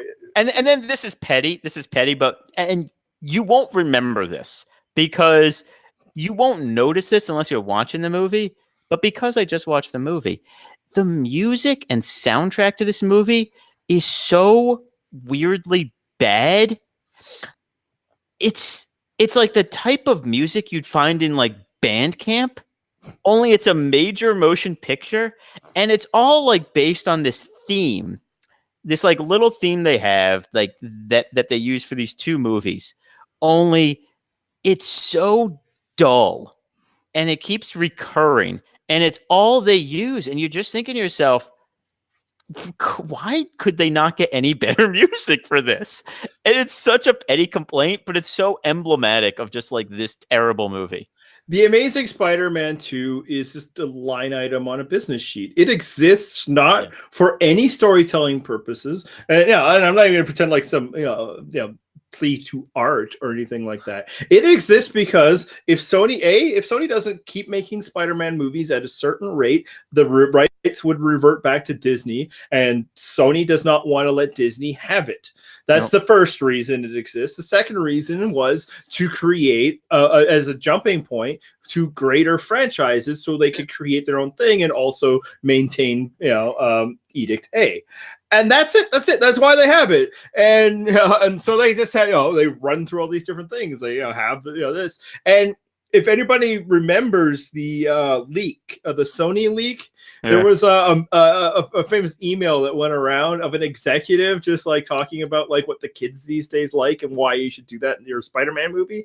And I don't know if it's for 2 or 1, but both of these movies feel very much like this is what happens when a corporation makes a movie with a character that they don't care about at all. The Raimi movies care. They care about a very specific vision, and that's fine. Yeah. That's cool.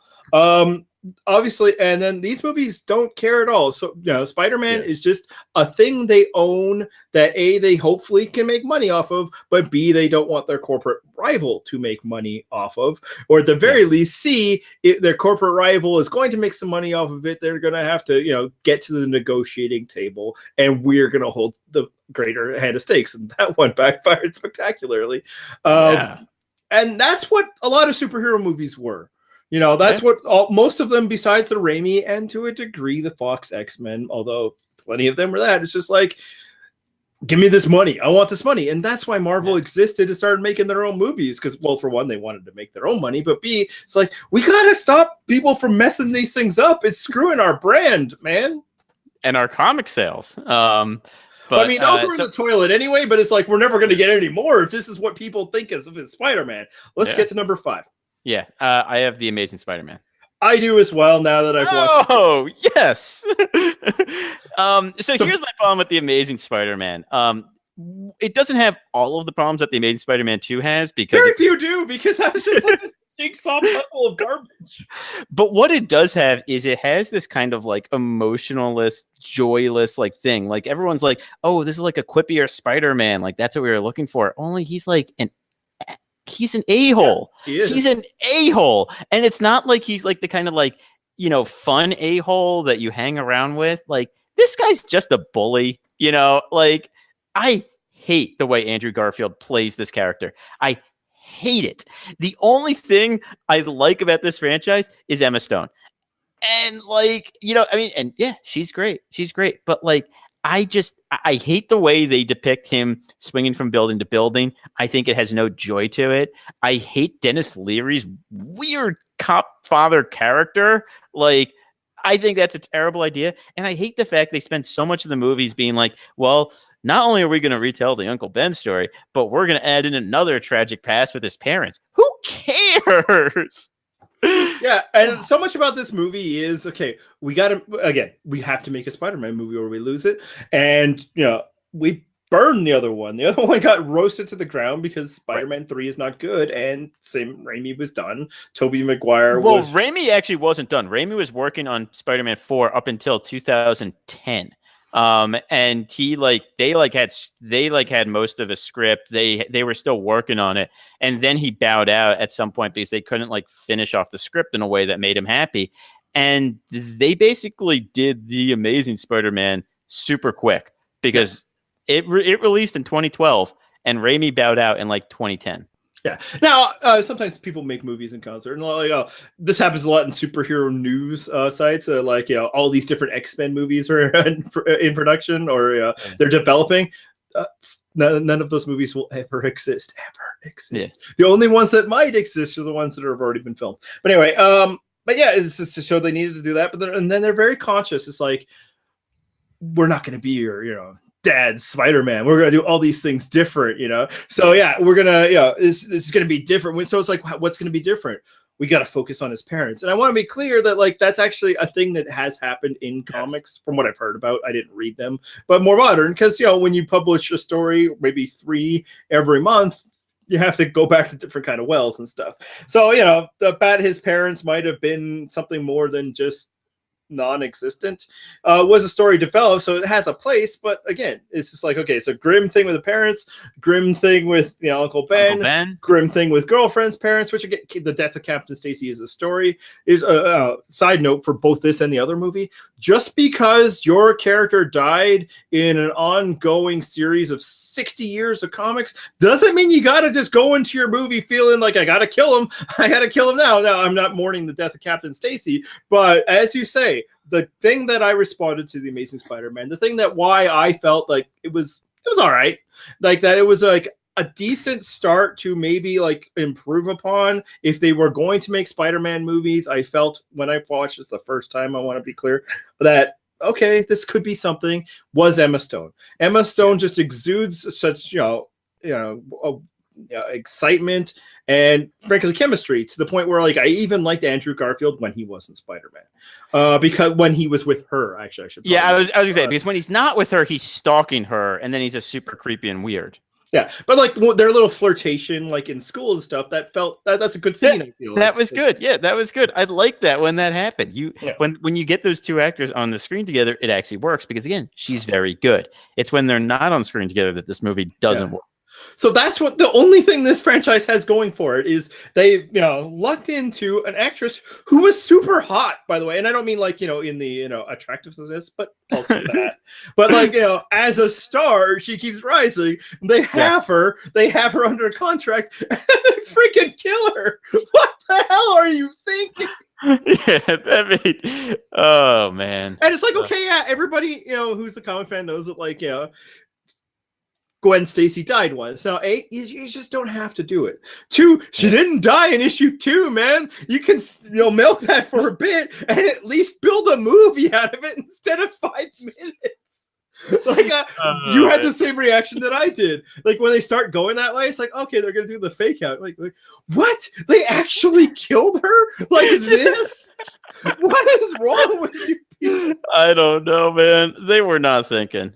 That's why I used to like Amazing Spider-Man, and then as I was watching it just a couple days ago with my son, who was watching it for the first time, I even messaged you. It's like, I kind of hate this movie. I think I could see why people would like this movie. I'm not sure anybody likes it. They like it enough. And I do want to clarify. It's like I resigned that they were going to make Spider-Man movies. Yeah. I was never excited. I think I saw it probably like a month after it was released on a hot day for air conditioning. Sure. But then I ended up being like, all right, well, that's okay. I could see them doing something with this, but continue. Yeah, I mean, well, I was just going to say, like, I could see why people like aspects of this movie because, like, it does try some stuff that the Raimi movies don't. And that does, and some stuff that is like, kind of in the comics and core to the character. It's a quippier Spider-Man, all that. But especially after you see Homecoming, which does a lot of the stuff this tries, only 1,000,000 times better. You're just like, no. Yeah. And it should be noted, like, the Amazing Spider-Man series is like the least essential franchise in the history of movie making now. Like, it basically, they should just burn up all copies of it. Because it's amazing that it came out so recently. It's 2012 and 2014. Like, this was yesterday, basically, and it's gone from memory, completely gone. Just to give you an idea of just how bad Amazing Spider-Man 2 is that like immediately they're just like, you know what, you make a movie, whatever you need, they'll just give it to you. They were able to rush Spider-Man in. They just like threw up a white flag. It's like, we don't know what to do. At least if you do it and we have some agreement, we can kind of get some of the money out of it. Now, what's beautiful about Sony executives is after like just a turd, as you say, like 3 years ago, so bad that they had to give up. One movie that they didn't even make has got them. We're all in again. They're releasing a Venom, which looks awful, and they're already now talking about all these extended universe plans. I'm surprised they haven't said, and the Sinister Six is coming. Like, God, I almost admire the chutzpah. Just that they think that like we can do this again. No, you can't. You didn't do it this time. Yeah. All right, we're going long, but those movies need rants. You don't get to see them. True. I think people would be disappointed if me and you did not give a rant about those movies. So let's hit 4. So you're right. We're going to have the same list. 4 is Spider-Man 3. I will say that as I watched all 6 of these, I found myself liking Spider-Man 3 more than I thought I would. It's a movie with obvious flaws. Everyone knows the flaws. So I would actually say the surprising flaw to me is that Venom is the worst part of the movie. I remembered I think I remembered Sandman being the worst part of the movie. And there's one flaw to the Sandman story, and it's a big one. But I think otherwise he works pretty well. But Venom is just like, you're right. He's completely misplaced. And it's because, as you said, Raimi is a fan of Spider-Man before there was Venom. And so he just doesn't know what to do with this character. And he didn't want him. He didn't want him. Venom was forced on him. And like, as we complimented the first 2 Raimi films, that like these feel like pre-MCU. It's that feeling both, we're not afraid of the superhero. Like Spider-Man looks like Spider-Man, and they love it. Spider-Man 3 is also a lesson for Marvel and why they needed to start gaining their own control of films, because even in a series that had proven that they could get your character and do great things with him, a director who did They destroyed Venom. Like they just throw him in. He's nothing. He's Toby Maguire, and then they kill him. Like that's just what they can do to your characters and your intellectual property because you don't have controls. They can just destroy them just that quick because a disagreement between the studio and a filmmaker. And if everybody was like, well, they got to let filmmakers have more control. Sam Raimi, a guy who had done excellent work, turned out a fairly bad movie with some strengths, actually, and the Sandman effects are really great. And just like completely wasted a potential moneymaker for you because he was being pissy. And that's why Marvel cannot surrender control. They need to both own their own characters, but also say, impose limits on their filmmakers. Yeah, I'm interested in your vision. Let's see what you got. But, this guy is going to be checking everything you do because even a series that had been doing so well could do this to them. And if you destroy Spider-Man in the way that Sony had been destroying Spider-Man, that's going to hurt your entire business model. You're not selling many bed sheets when Spider-Man is as bad as he was in Amazing Spider-Man. Yeah, I mean, the one thing I will say in Spider-Man 3, it does have redeeming parts. I think the Harry Osborn story in Spider-Man 3 works very well. Until he gets on the flying rocket scooter. I think that is pretty lame. Like his battle with the whole final battle, but Venom. I don't know. I kind of like the final battle. I like that he kind of has that like a redeemable moment and all that. I like, and this is true throughout the movies, and I think it's still true throughout that. The emotional beats between Mary Jane and Peter Parker work really well for me, even if I don't think the two actors have the most chemistry together. But like the emotional beats and like their relationship issues, I think are really good and they're like really true to life. And I was joking about this with you, but like the stuff she complains about him for, like stuff that like I hear friends of mine complain about with their boyfriends. It's like he said he was going to be here and he didn't show up, or like like he I mean, like it's these like real world relationship issues. That is to a degree, but like the whole thing about Spider-Man 2 is like I can't be that for you because I have to be this other thing. And then Spider-Man 3, and she's like, no, I understand. It's like, yeah, he wasn't there because he was Spider-Man. You said you were in for this. You said you knew, and it's just it does set her up to be those scold. Girlfriend. Yeah, in Spider-Man 3, she's a bit more of that, but I still think there's, and I wish I had written down the moment. There's a moment when she basically takes him to task, and the movie's completely on her side. And the movies are in the Raimi's verse are usually on her side of the relationship arguments. Is that right after a jazz club scene, perhaps? Perhaps. All right. So the second best film in the Spider-Man, or third best, sorry, is the original Spider-Man. Yeah. It's just kind of long and a little dull now, but for one, there's a few things that have gave me as much joy in watching superhero films as his opening interaction and battle with Green Goblin, as it's brightly lit New York City and a red and blue guy is fighting a green guy in the skies. Was just perfect. And also just the entire performance by Willem Dafoe.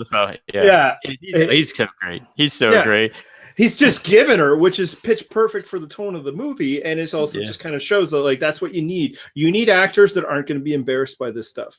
Even to the degree, like when he's wearing a ridiculous costume, and for one, it should be a little ridiculous, but obviously a modern movie would do a better job. He made sure he was in that costume because he knew his physical presence was a key to that. And he's just apparently that costume weighed like 200 pounds too. And he would get in that damn thing every day. No, I mean, I like that. I like the movie. You're right. It's a little slow. It's a little long. But again, like these movies, they're joyful. They nail these emotional beats. They nail like the struggles that would be going on with a young superhero who's trying to balance his life and all that. And I think 2 nails that even more than 1, which is why it's my number 2 movie. That's right. For the longest time, this was the best superhero movie, or tied with like The Dark Knight once that came along, or maybe just below it. And it's still, that which was great about it still holds up. I still remember. It's just things come, things can evolve. If you still love this movie, I don't I'm not going to question that at all. For not at all. Say, it is a very specific thing trying to be a specific thing, and it feels a thing of the past in a good way, but also in a way that has made me realize, like, I'm ready for the new, and that's number one, Spider-Man: Homecoming. Yeah, I mean, again, like, and our taste can change a bit. What we want out of movies can change a bit. It doesn't mean that this is not a great movie, because it is. And I think, I mentioned it. Like, I think Spider-Man 2 is like possibly the only superhero movie about a hero not wanting to be a hero that nails it. And it's because it's rooted in Spider-Man's youth and desire for a better life. Being Spider-Man is holding him back from, like, enjoying, basically being like a college kid, get pushed out of his life. If you think about, like, you when you're younger, you're like, well, I'm going to do well in school and then I can get this job and I'm going to, like, date this girl or, date this guy or whatever. He is basically not able to do that because of being Spider-Man. And as much as he enjoys Spider-Man, he also wants the other thing. And the big catharsis of the movie is the exact opposite of the catharsis in Batman movies. In Batman movies, it's all about how, my true self is Batman, right? And I will always be Batman, and I will, submerge all aspects of Bruce Wayne to be Batman. In this movie, it's about, I can have both if I, like, open up to people. Because the end of that movie is he opens up to Mary Jane and she supports him, Yeah. So, like, the catharsis of the movie is he can have both, but he has to let people in.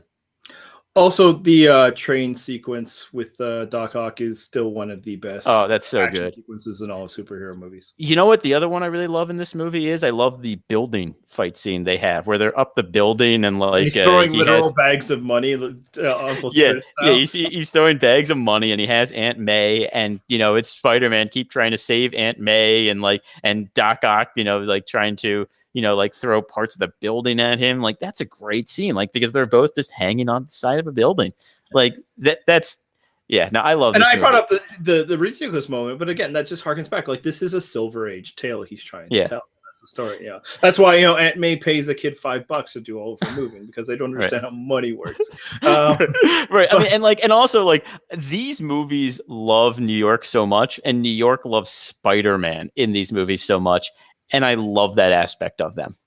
All right. Obviously, we're already running long, but this is, we're covering like 15 years of Spider-Man here, baby. Yeah. Let's come back, and we still have a big idea. Yeah, this crazy dude I used to work with, he's supposed to be doing a deal with him. Yes! Hey! I didn't tell you where. You don't have a location. Right, of course. Yeah, my bad, silly. Where is it? Can I give you some advice? You gotta get better at this part of the job. I don't understand. I'm intimidating. And we're back, and we're about to talk about our big idea this week. Our big idea is there superhero movie fatigue? Do we have too many superhero movies? Andy, go ahead, knock this straw man down. Well, I'll answer really simply. Is there such a thing as superhero fatigue? Sure.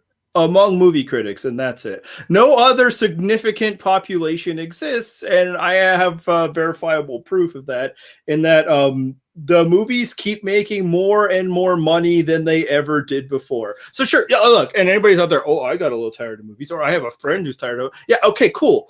Your anecdotal evidence is very compelling, except that Avengers Part 3, the 19th movie of an entire franchise, just made like $2 billion. So no, audiences are not tiring of superhero movies. People who are paid to write about them maybe are, because this isn't what they thought their life would be when they went to film school. I would say that people are certainly not tired of at least the biggest Marvel movies. Ant-Man and the Wasp did not do well. In fact, I don't know what its currently take is at, but when I last checked, it was very low down on the Marvel movie list, like very, very low down. And then, of course, there's not just Marvel movies out there. Do we think that Venom is going to do well? No, so that's not fatigue, though. And Ant-Man, it's a modest character with modest ideas about what their box office is going to be. They're not expecting, Avengers money out of it. They're not expecting even Black Panther money. But Black Panther is instructive. A character that didn't have a huge thing made like $2 billion. Thor Ragnarok, the third movie in a franchise, did it. Is Venom going to make a bunch of money? I hope not. I hope it tanks so bad that they never make movies again. That's because bad movies. People don't like bad movies. It's not an audience saying, oh God, there's too many superhero movies. It's an audience saying we have a hunger and a thirst for good movies of this genre. And like even the DC movies, which have been steadily falling down, like movies like the Justice League, which just failed miserably, still made hundreds of millions of dollars, which shows that people want these movies. They just don't want them to suck. Yeah, I mean, I guess that's the thing. Like, if all of these movies were good, or maybe if all of them were bad, then maybe you would start to have some fatigue. Though if all of them were good, people would be showing up. I mean, it's, look, we've had times in film history when there's a lot of one genre. There was basically 20 or 30 years where every movie was a Western. And the movies that weren't Westerns were basically Westerns, as well. And I know this because I've watched a lot of those movies as a kid because my dad loved Westerns, because my dad spent so much of his childhood watching Westerns because that was what all the movies were. And people kept going to see Westerns because again, there were a lot of them, but they also wanted to see them. No, I mean, there's ebbs and flows in movie taste, right? Romantic comedies were bigger, war movies, Westerns, used to say musicals have, had their time fall off, came back. But why I wanted to talk about this, and Mike, this is one of the things I wanted to talk about most to even have a podcast, is writers, movie critics, pop culture movie writers have been publishing this article since like Spider-Man 2. And and they almost had their moment, like before Marvel started making it, they actually were ebbing and flowing off, and it wasn't necessarily superhero fatigue. It was the movie sucked and nobody wanted to go see them except for the Batman movies, which made a ton of money because they were good, at least until the third one, which made a ton of money because the first two were good. But Google superhero movie fatigue in quotes, and you will get hundreds of thousands of hits. And obviously some of it, people responding, some people, rightly writing the article of stop talking about this. I wanted for a while there, but then it was work and I didn't want to do it. Like, it would be a great Tumblr of just like posting that week's article of superhero movies. Is the end near? Is superhero fatigue a thing? And then the record box office of that movie that's prompted them to write about it. No, it's not a real thing, and stop writing this article at least until you get some real trend of otherwise solid movies that had done well, starting to dip down in sales. Because what's happening is people who, they're tired of them, and maybe their Twitter feed is tired of them because it's the echo chamber that they live in. But no, billions of dollars are being made by these movies. There's no such thing as this fatigue. Now, I should say, and I will say, it doesn't mean it's not precarious. It doesn't mean that it can't happen. Marvel's situation actually can be very precarious, even though they make so much money. As soon as they start making bad ones, people are going to lose interest. That's not fatigue. That's people don't go see bad movies.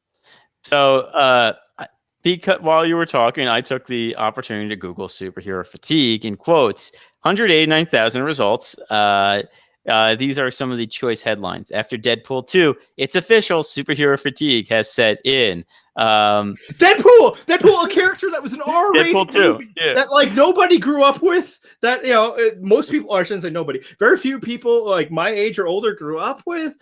Made billions of dollars off of like a $20 million budget or something like the first one. Deadpool 2 didn't do as much, but Deadpool 2 also wasn't as good as Deadpool. They're making R-rated movies turn $100 million. There's an article in that Google search about post Infinity War. Infinity War made like over $2 billion. It is one of the 5 biggest moneymakers of all time. And I think it's number 4. Yeah, and some writer out there thinks that this is the time that he's going to write his obituary. Shake your head, man, and give up your life of like what you're doing. If you feel, and I don't mean kill yourself, please, everybody, man. If your life is, I want to write about movies on the internet, and they force me to write about all these superhero movies, there's no fatigue, man. You can't say fatigue after a movie made $2 billion. My favorite one is James Cameron hopes Avengers fatigue will set in soon. I'm sure he does. Right after Avatar movie news fatigue. Yeah, exactly. James Cameron has to write 4 Avatar sequels, and maybe he doesn't see the marketplace for it yet. That's the perfect example. Yeah, a bunch of haters who aren't making the money off it sure do hope that. A bunch of people who wish like movies were other things. And I want like clear, there's a lot of superhero movies out there. I know there are. Still so many other movies, it's like the fact that these movies exist aren't preventing other movies from existing necessarily, because there's still so many other crappy franchises. And why you and I have done this series, why I've often defended them against different charges, and why we seem to be really excited about movies by and large that aren't superior acts of filmmaking, is because these are blockbuster films about blockbuster franchise films that manage to be good, and that should be celebrated for the miracle it is, because most of them are not. The Jurassic Park series has made one good movie. Terminator, they keep making Terminator movies even though they stopped being good at the second one, which is also true of Aliens. These things need to be judged on the scale they're at. So is there superhero movie fatigue? No. Why? Because consumers, people who pay their money rather than are gifted entrance into these movies for free, people who have to take time out of their day to see these things rather than people who are paid money to see these things and then write about them, appreciate a product that delivers the way that these movies have. That if you go see these movies, it probably will not be a complete waste of your time. Whereas I don't think it's a real thing by any population other than the people who are paid to write about it. Can I just, before we end this conversation, because I think we've done it quickly, can I read one more headline? Yes. Spider-Man, can PlayStation game avoid superhero fatigue? The fact that one exists tells me that superhero fatigue does not. Go to any toy store. Go to a Target. Go to, you don't have Toys R Us anymore. Your shelves are filled with superhero stuff. There's no such thing. Go look at the kids' backpacks and their lunch kits. Superhero fatigue is not real. And maybe, just maybe now, because every single writer who's ever written that should have been shamed by some movie that came out right after it. Could they publish that article on Friday and then the box office numbers came out after that? Wait until it happens now. And now, just quickly to end, it could happen. If Marvel makes like 2 bad movies in a row, they're going to be in trouble. You know how I know that? Because of Netflix. Yep. The Netflix Marvel movies, when they came out, suddenly came out initially, Netflix Marvel TV series. Sorry, yes. To some skepticism, but then Daredevil was good. People enjoyed it. It was, something fresh and new. Jessica Jones was actually very good. And thus, Netflix Marvel shows became a thing that everybody needed to have an opinion on. Writers had to talk about it. It was a thing. And then they sucked. Iron Fist collapsed it right away, and then people were like, okay, maybe Defenders, and then Defenders wasn't very good, and now who's talking about Jessica Jones season 2 or Luke Cage season 2? You haven't even seen them. Who was I'm watching Jessica Jones season 2 now. I have a couple episodes left, so that's how tenuous it is, but it's been success after success after success. There's not been a Marvel movie that's lost money yet, I imagine, including Ant-Man and the Wasp or Thor Ragnarok. No, it doesn't exist. Obviously, audiences still want to see it. Avengers 4 will make all the money. It will. Andy, where can they find us? We have a website, infinitystonepodcast.wordpress.com. We're on Twitter, pod_infinity. Obviously, this is yet another long podcast, but luckily you can stretch it out if you want to, because why? You can subscribe on iTunes and all other podcatchers. You could follow us on YouTube and watch it there. Why I was trying to lead you into is that there is no podcast next week. Oh, yeah. Sorry, I forgot about that. Yeah, no, we're taking next week off, and then the following week we will post twice. So we will post Thor Ragnarok and Black Panther on Monday the following week, which, if I look at a calendar, is the 27th. And then we will finish our series through the MCU on that Friday with Avengers Infinity War. Yeah, and as previously discussed, we will at some point after it is released on home video discuss Ant-Man and the Wasp, and we also have maybe an idea we're discussing back and forth for a bonus podcast. But for this kind of overall look at all the films, we will be done 2 weeks from now. But next week, no podcast because, as you know, Little Spider-Man told you, I'm going on vacation. Anything else, Matt? I think that's it. Let's roll credits.